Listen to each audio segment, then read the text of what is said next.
Hello friends, welcome back everyone, welcome to my channel. तो आज मैं लेकर आया हूँ रामचरण शर्मा की बुक से जो हमने सीरीज स्टार्ट की थी एमसीक्यू फॉर्म में। तो उसका पार्ट नंबर ये 8 होगा। ठीक फ्रेंड्स, 7वां पार्ट हम कल देख चुके थे। ठीक फ्रेंड्स, जिसमें हमने देखा था मौर्य काल को, लेकिन 8वें पार्ट में हम देखेंगे उत्तर मौर्य काल को। ठीक फ्रेंड्स, इस पार्ट में हम देखेंगे उत्तर मौर्य काल को। ठीक फ्रेंड्स, अगर इससे पहले किसी ने 7 पार्ट ना देखे हों तो चैनल की प्लेलिस्ट में जाना, एंसेंट हिस्ट्री एमसीक्यू के नाम से प्लेलिस्ट मिल जाएगी। ठीक फ्रेंड्स, तो वहाँ जाके आप वो 7 पार्ट देख सकते हो। तो इसमें हम देखेंगे उत्तर मौर्य काल। ठीक फ्रेंड्स, हम सीक्वेंस में चैप्टर वाइज चल रहे हैं एमसीक्यू फॉर्म में। ठीक फ्रेंड्स, रामचरण शर्मा की बुक मैंने ऑलरेडी कंप्लीट करा दी थी थ्योरेटिकल कॉन्सेप्ट में, तो उसी का हम निचोड़ देख रहे हैं एमसीक्यू फॉर्म में। तो चलिए देखते हैं पहला क्वेश्चन क्या कहता है। ठीक फ्रेंड्स, थोड़ा तीव्र गति से चलेंगे। ठीक फ्रेंड्स, मौर्य के बाद, ठीक फ्रेंड्स, मौर्य के बाद उत्तर पश्चिमी सीमा पर किसका अधिकार था। ठीक फ्रेंड्स, ये पूछ रहा है कि मौर्य के बाद भारत की जो उत्तर पश्चिमी सीमा थी तो उस पर किनका राज्य था। तो इनका था बैक्ट्रियन ग्रीक का। ठीक फ्रेंड्स, देख लीजिए आंसर, आगे देखिए। दूसरा क्वेश्चन क्या कहता है, यह तथ्य है कि, ठीक फ्रेंड्स, यह तथ्य है कि सातवाहनों के पास एक समुद्री व्यापार करते थे। ठीक फ्रेंड्स, और उनके पास एक जल सेना थी, यानी कि नौसेना या नेवी की बात हो रही है। ठीक फ्रेंड्स, सातवाहन समुद्री व्यापार करते थे और उनके पास एक जल सेना थी। एक विशेष दोहरे, ठीक फ्रेंड्स, एक विशेष दोहरे मस्तूल, ठीक फ्रेंड्स, एक दोहरे मस्तूल जहाज वाले सिक्के, ठीक फ्रेंड्स, एक दोहरे मस्तूल जहाज वाले सिक्के की उपलब्धता से सिद्ध होता है कि राजवंश के किस यथाकथित शासक ने ये सिक्के जारी किए थे। ठीक फ्रेंड्स, सिंपल भाषा में ये समझिए, ये पूछ रहा है जो ये दोहरे मस्तूल के जहाज के सिक्के थे ना, तो ये किस राजा ने चलाए थे। तो बताइए ये किसने चलाए थे। ये चलाए थे, ऑप्शन नंबर हो जाएगा यहाँ पर डी। ठीक फ्रेंड्स, यज्ञश्री सतकर्णी ने।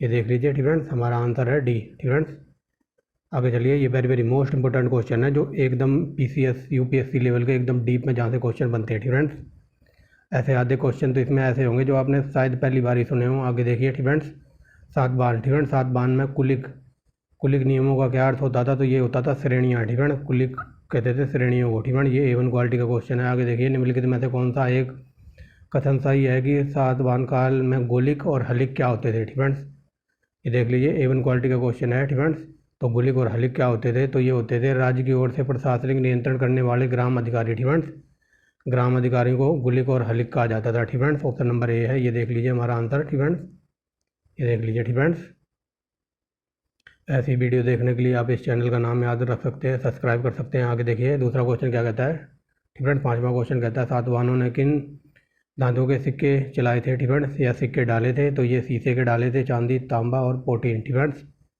आगे देखिए, निम्न में से कौन सा सातवाहन युग फ्रेंड्स सातवाहन युग में प्रसिद्ध था। तो बताइए। ये तगर, ठीक फ्रेंड्स, ये तगर नगर था, ये सातवाहन युग में बहुत ही प्रसिद्ध था। आगे देखिए, निम्न राजवंशों में सबसे पुराना राजवंश तो सातवाहन है। ठीक फ्रेंड्स, आगे देखिए, मौर्य के बाद दक्षिण भारत में सबसे प्रभावशाली शक्तिशाली राज्य कौन था। तो ये था सातवाहन। ठीक friends, very very most important.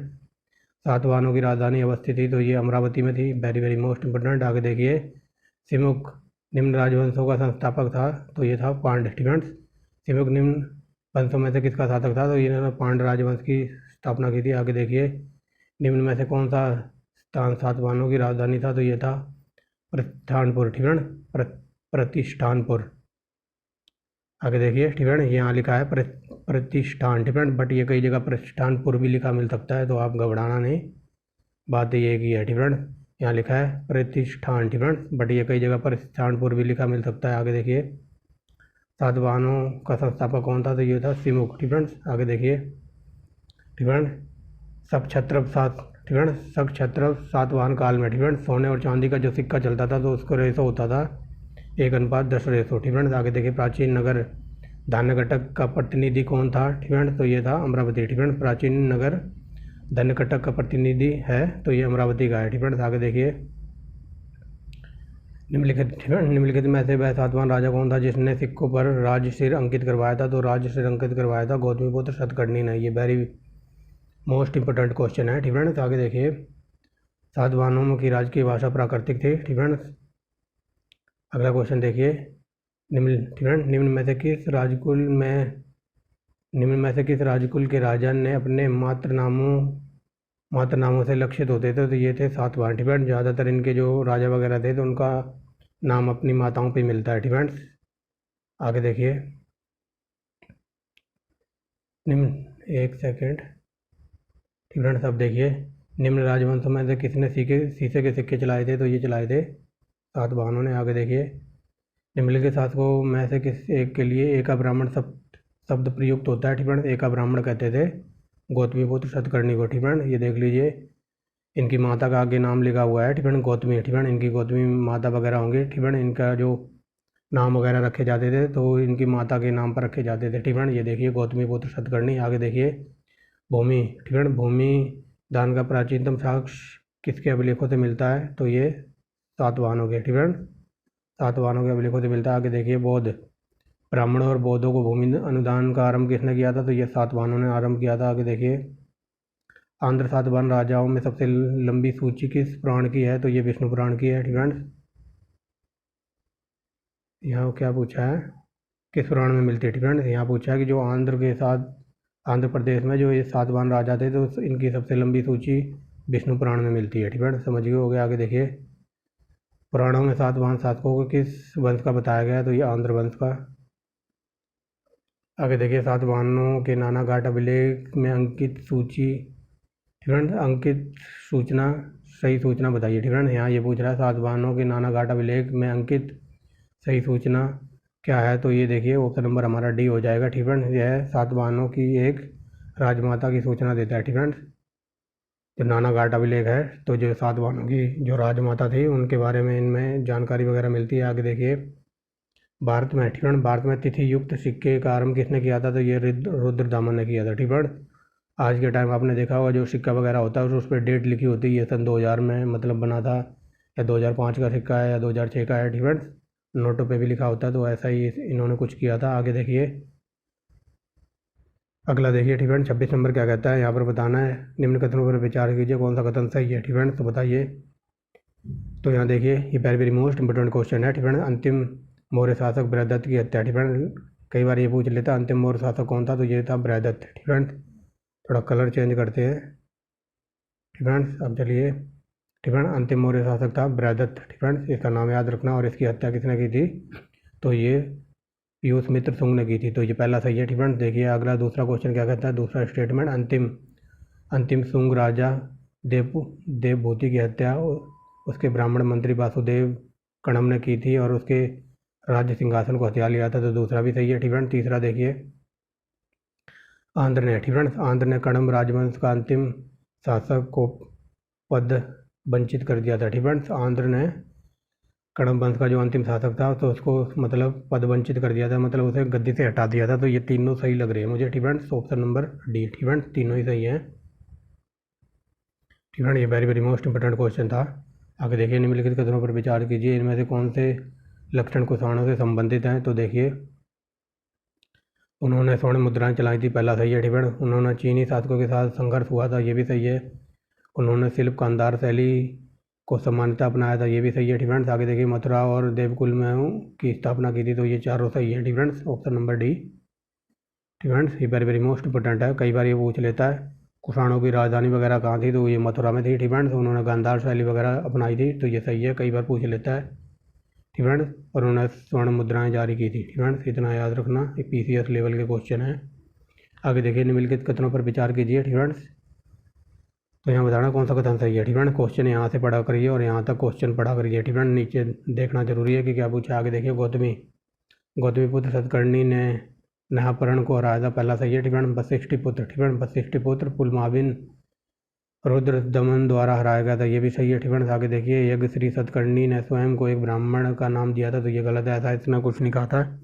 ठीक है, पहला दूसरा होना चाहिए। ठीक है, तो पहला दूसरा हमारा आंसर है। आगे देखिए, ठीक है, किस सातवाहन राजा ने स्वयं को एक ब्राह्मण की उपाधि धारण की थी, तो ये था गौतमीपुत्र सतकर्णी। ठीक है, ये A1 क्वालिटी का बंदा था। आगे देखिए, ठीक है, यहाँ बताना कौन सा कथन सही है। ठीक है, तो चलिए देखते हैं कौन सा कथन सही है।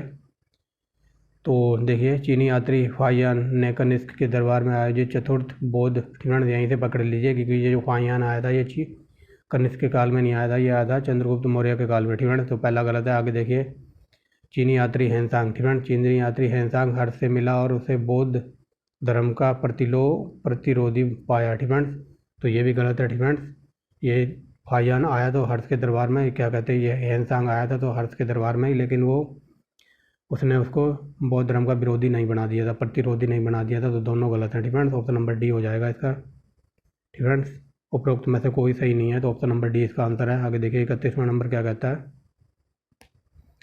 फ्रेंड्स 31वां कहता है कथन कारण वाला है। तो देखिए कथन क्या कहता है, यज्ञ सतकर्णी ने अपने सिक्कों पर एक जहाज का अभिप्राय अंकित कराया था। ठीक फ्रेंड्स, तो ये सही है। इसके सिक्कों पर जहाज का चित्र वगैरह मिलता है। ठीक फ्रेंड्स, और दूसरा देखिए, दूसरा क्या कहता है, कारण दूर दूर के देशों के साथ साथ वन राज्य का संगहन सामुद्रिक व्यापार चलता था। ठीक फ्रेंड्स, समुद्री व्यापार चलता था, इसीलिए तो जहाज के सिक्कों, क्या बोल रहा हूँ, सिक्के पर जहाज अंकित करवाया था, तो दोनों सही हैं। ठीक फ्रेंड्स, और स्पष्टीकरण भी हो रहा है। ये देखिए ऑप्शन नंबर ए हमारा आंसर है। ठीक फ्रेंड्स, ए आर दोनों सही है और व्याख्या भी हो रही है। ठीक फ्रेंड्स, आगे देखिए अगला क्या कहता है। ठीक फ्रेंड्स, कथन कहता है बुद्ध की तरह ही कुषाणों, ठीक फ्रेंड्स, बुद्ध की तरह कुछ कुषाणों सिक्कों पर एक जैन तीर्थकर अंकित है। ठीक फ्रेंड्स, तो ये गलत है। आगे देखिए कुषाण, ठीक फ्रेंड्स, आगे देखिए कुषाण काल में मथुरा जैन धर्म का बड़ा केंद्र था, तो ये सही है। ठीक फ्रेंड्स, ये गलत है, आर सही है। ठीक फ्रेंड्स, ए गलत है, आर सही है। ठीक फ्रेंड्स, ये देखिए ऑप्शन नंबर डी ठीक फ्रेंड्स आंसर है। अगला देखिए ठीक फ्रेंड्स 33 नंबर क्या कहता है। ठीक फ्रेंड्स, यहाँ भी कथन कारण वाला है, तो चलिए देखते हैं कथन क्या कहता है। ठीक फ्रेंड्स, गौतमीपुत्र सतकर्णी ने चतुर्थ व्यवस्था का विरोधी था। ठीक फ्रेंड्स, ये गलत है। ये गौतमीपुत्र किसी का विरोधी नहीं था, ये A1 क्वालिटी का बंदा था उस टाइम। ठीक फ्रेंड्स, यानी कि ए गलत है अपना। आगे देखिए कारण क्या कहता है, गौतमीपुत्र सतकर्णी ने बौद्ध भिक्षुओं को संरक्षण प्रदान किया था। ठीक फ्रेंड्स, ये A1 क्वालिटी का बंदा था। ठीक फ्रेंड्स, इसने संरक्षण प्रदान किया था, तो यानी कि ए गलत है, आर सही है। ठीक फ्रेंड्स, ये देखिए ए गलत है, आर सही है। ठीक फ्रेंड्स, आगे देखिए ये UPPCS लेवल के क्वेश्चन चल रहे हैं कथन कारण वाले। आगे देखिए कुषाण फारस, ठीक फ्रेंड्स, कुषाण फारस की खाड़ी और लाल सागर से होकर व्यापार करते थे, ये सही है। आगे देखिए उनकी सुसंगठित नौसेना थी, तो नौसेना वगैरह नहीं थी। नौसेना किसके पास थी, ये चोल काल में थी। ठीक फ्रेंड्स, तो ये गलत है, मतलब ये सही है, आर गलत है। ये सही है, आर गलत है। ठीक फ्रेंड्स, ये देखिए ऑप्शन नंबर सी हमारा आंसर, आप यहाँ देख सकते हैं ग्रीन कलर में। ठीक फ्रेंड्स, आगे देखिए निम्न में से, ठीक फ्रेंड, निम्न में से किसके राज्य के अंतर्गत खरपल्लाण तथा बनफर 2 क्षत्रप शासन थे, तो ये कनिष्क के काल में थे। ये डीप लेवल का क्वेश्चन है, ये A1 क्वालिटी का। ठीक फ्रेंड्स, और यहाँ से 2-3 बातें और बता देता हूँ। कनिष्क के काल में, ठीक फ्रेंड्स, कनिष्क के काल में कौन कौन था, तो ये चरक थे। ठीक फ्रेंड्स, चरक, सुश्रुत और वासुदेव और नागार्जुन, ये सब कनिष्क के काल में थे। ठीक फ्रेंड्स, इतना याद रखना। और ठीक फ्रेंड्स, और इसको कई मूर्तियों में मतलब पतलून और कोट पैंट पहने हुए दिखाया गया है। ठीक फ्रेंड्स, कई बार ये क्वेश्चन पूछ लेता कि मूर्तियों में या फिर चित्रों में किसको पतलून पहने दिखाया गया, तो वो कनिष्क है। ठीक फ्रेंड्स, कनिष्क, और कनिष्क ने मतलब ये इसके जो राज्य था, तो इसका राज्य भारत के बाहर भी फैला हुआ था। ठीक फ्रेंड्स, और क्या कहते हैं, इसने मतलब जो आस पड़ोस के राज्य वगैरह थे, इसके राज्य से सिल्क रूट मार्ग गुजरता था और उस पर ये हाई टैक्स लेता था। ठीक फ्रेंड्स, इतनी बातें याद रखना। आगे देखिए कनिष्ककालीन, ठीक है, कनिष्ककालीन व्यापार की जानकारी किस पुस्तक से मिलती है, तो ये मिलती है अवधान शतक से। ठीक है, ये very very most important question है। आगे देखिए कनिष्क के सारनाथ बौद्ध प्रतिमा में अभिलेख की तिथि क्या है, तो ये है 81वीं सन। ठीक है, 81वीं ईसा पूर्व। आगे देखिए कुषाण, ठीक है, कुषाण शासक कनिष्क का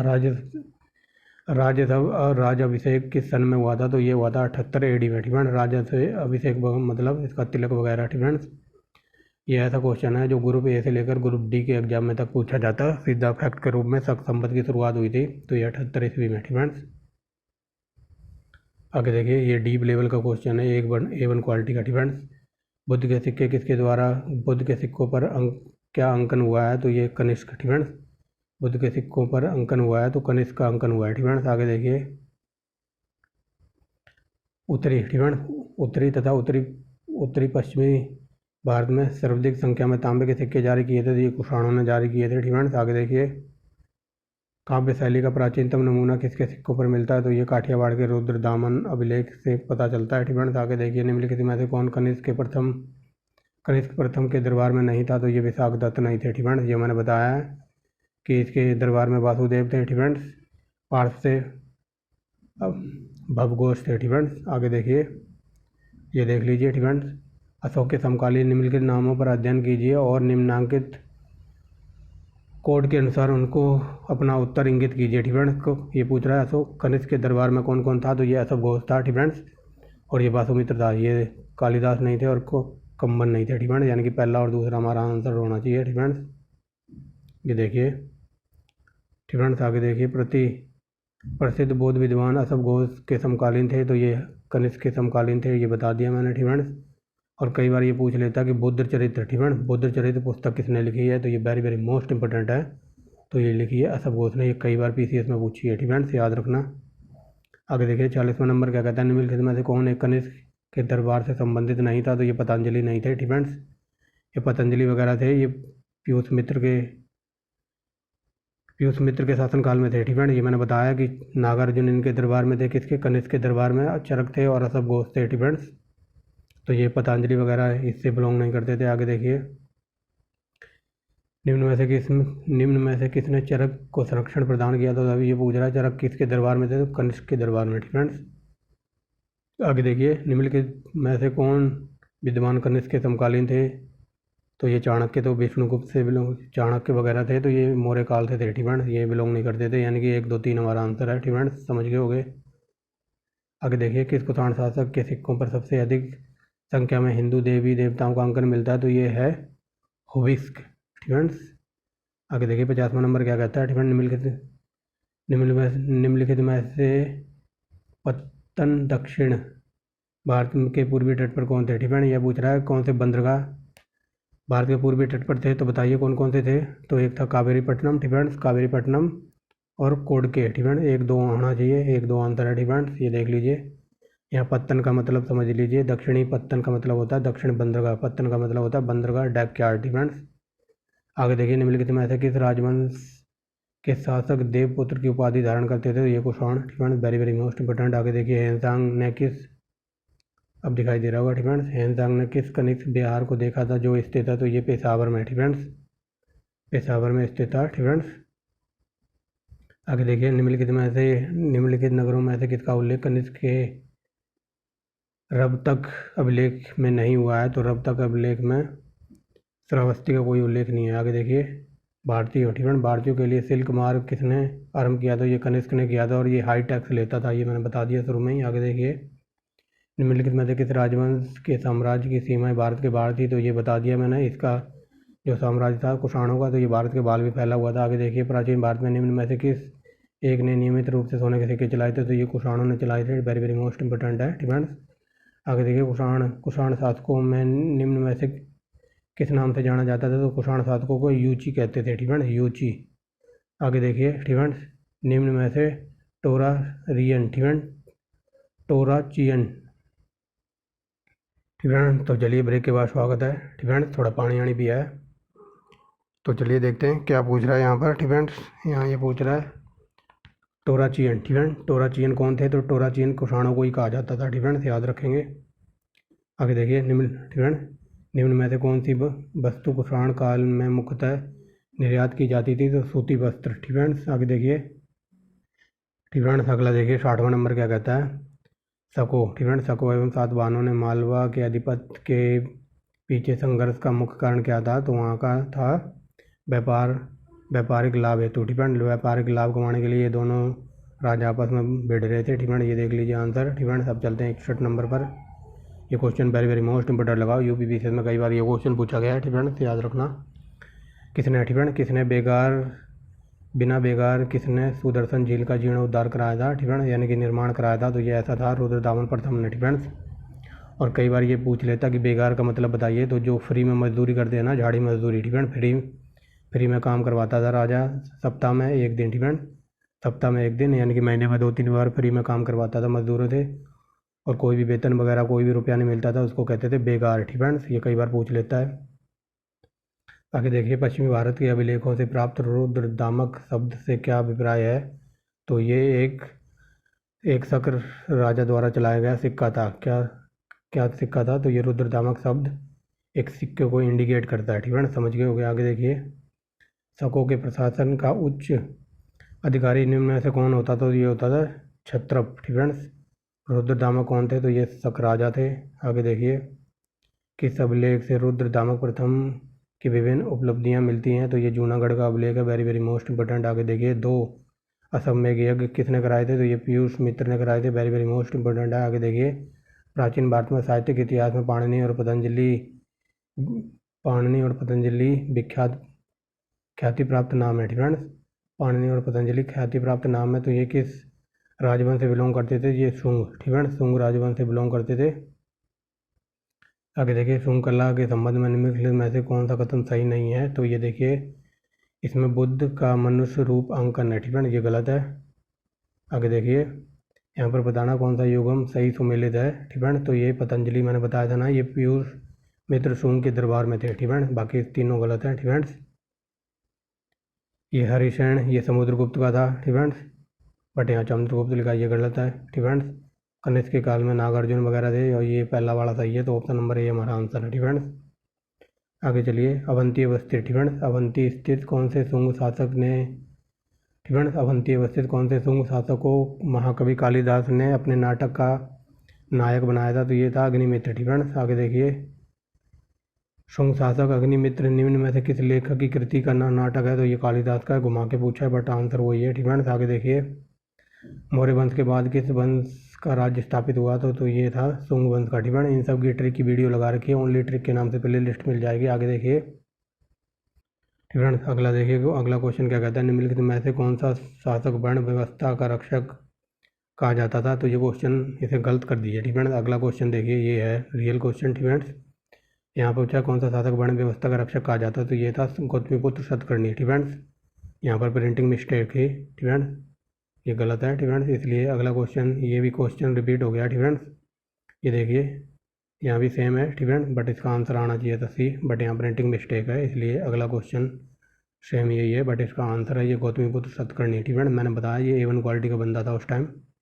आगे देखिए, निम्नलिखित फ्रेंड निम्न में से कौन सा ईसा की आरंभिक शताब्दियों में भारत से पश्चिम में होने वाले निर्यात की वस्तु नहीं था, तो ये चांदी कोई निर्यात नहीं होती थी। फ्रेंड्स, इस क्वेश्चन को देखिए, यहाँ पर प्रिंटिंग मिस्टेक है। फ्रेंड्स, यहाँ ये बताया जा रहा है फ्रेंड्स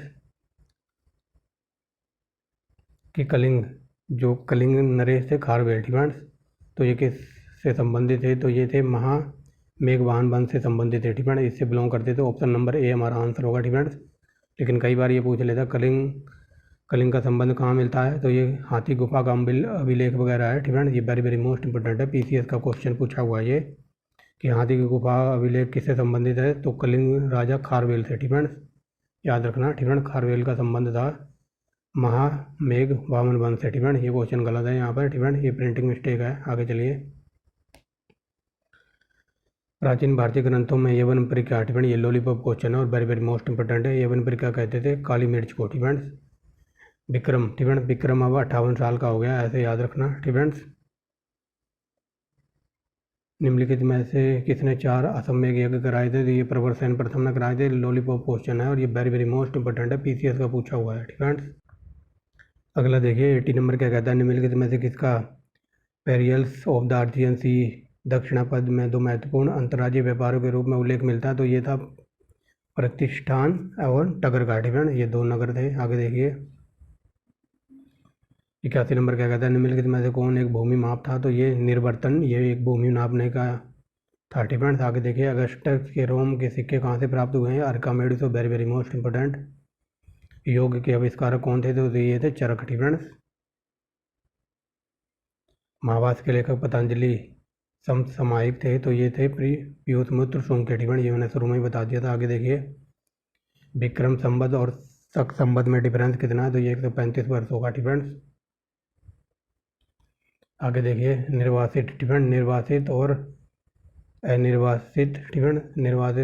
अनिर्वासित शूद्रकों का इसमें उल्लेख हुआ है, तो ये हुआ है अष्टाध्यायी की पाणिनि में। Friends, very very most important है, कई बार ये मिलान करने के लिए पूछी गई, कई बार ये ग्रुप डी ग्रुप सी में डायरेक्ट पूछ लेता है कि पाणिनि की पुस्तक बताइए, तो अष्टाध्यायी, और कई बार ये मिलान करने के लिए पूछवा लेता है कि अष्टाध्यायी किसकी है, तो ये पाणिनि की है। फ्रेंड्स, समझ रहे होगे।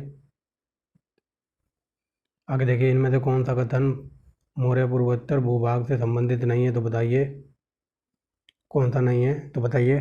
तो ये हो जाएगा फ्रेंड्स, ये हो जाएगा ऑप्शन नंबर बी हमारा आंसर है। फ्रेंड्स, व्यक्तिगत स्वामियों को अपनी भूमि के हस्तांतरण का सीमित अधिकार था। ठीक फ्रेंड्स, ऑप्शन नंबर बी ये देख लीजिए। आगे चलिए। रोम से भारत में आने वाले बहते, ठीक है, रोम से भारत की ओर बहते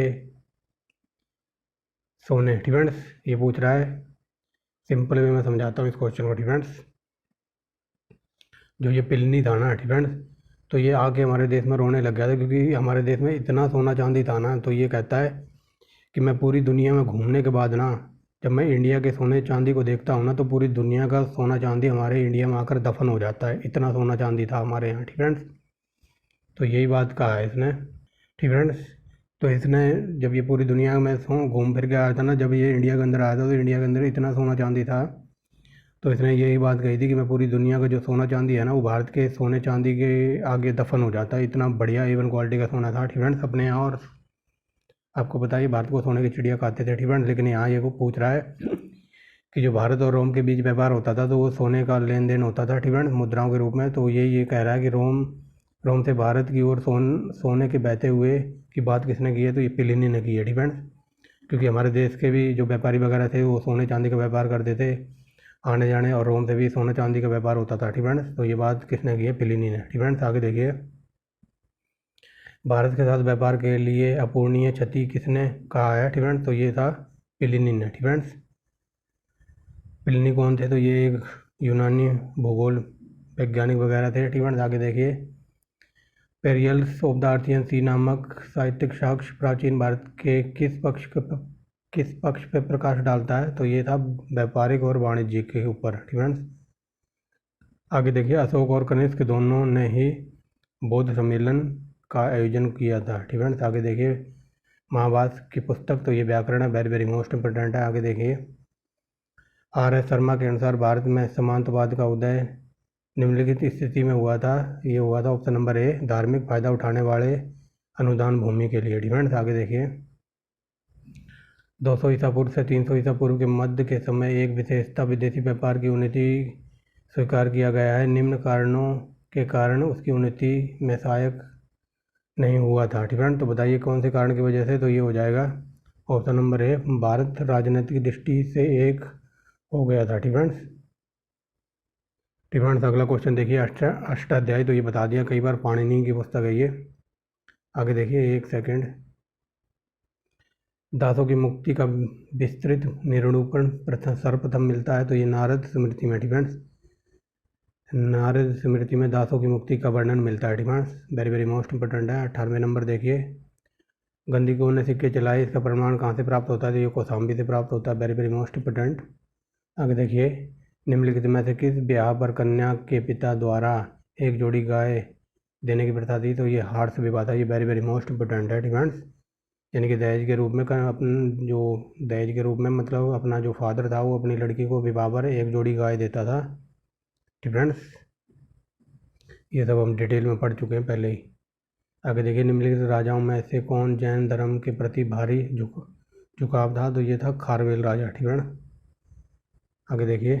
101 नंबर क्या कहता है, ये देखिए क्वेश्चन आ ही गया जो मैंने शुरू में बताया ना, चित्रों में पतलून जैसी पोशाक पहने हुए किसको दिखाया गया है, तो ये था कनिष्क। ठीक है, ये क्वेश्चन कई बार यूपी पीसीएस में पूछा है। आगे देखिए। रंगमहल संस्कृति संबंधित है, तो मौर्य युग से संबंधित है। ठीक है, और ये हमारा आज का सेकंड लास्ट क्वेश्चन है। आगे देखिए। सातवाहन के बारे में निम्नलिखित में से कौन सा कथन सही नहीं है।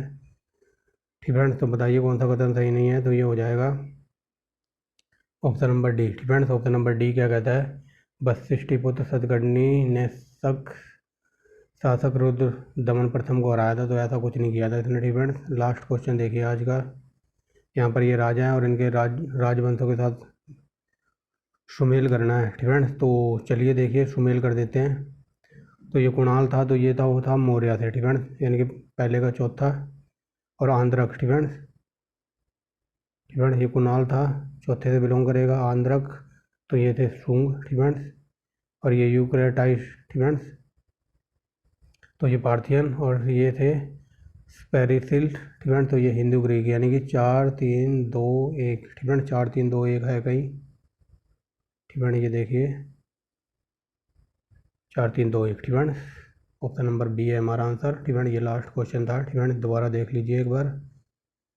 ठीक है, ये कुणाल इससे बिलोंग करेगा। ठीक है, और ये आंध्रक शुंग से यूक्रेटाइट्स तो ये पर्थियंस, और स्पेरेलिस ये हिंदू ग्रीक। ठीक है, तो ये थी आज की वीडियो। लगभग इसमें हमने उत्तर मौर्य काल को देखा है, जो very very most important question थे। 100 प्लस क्वेश्चन थे। ठीक है, तो जुड़े रहिए चौहान सर के साथ। ठीक है, ऐसी वीडियो देखने के लिए, ये उत्तर मौर्य काल था। ठीक है, ऐसी वीडियो देखने के लिए आप चैनल का नाम याद रख सकते हैं। ठीक है, तो जो आने वाला पार्ट होगा ठीक है वो बहुत ही जल्द आपको मिल जाएगा। तो thanks for watching the video and bye. ठीक है, मिलते हैं नेक्स्ट वीडियो में। अगर इससे पहले के 7 पार्ट किसी ने ना देखे हों तो जाके चैनल की प्लेलिस्ट में देख लेना। एंसेंट हिस्ट्री MCQ के नाम से प्लेलिस्ट मिल जाएगी फ्रेंड्स।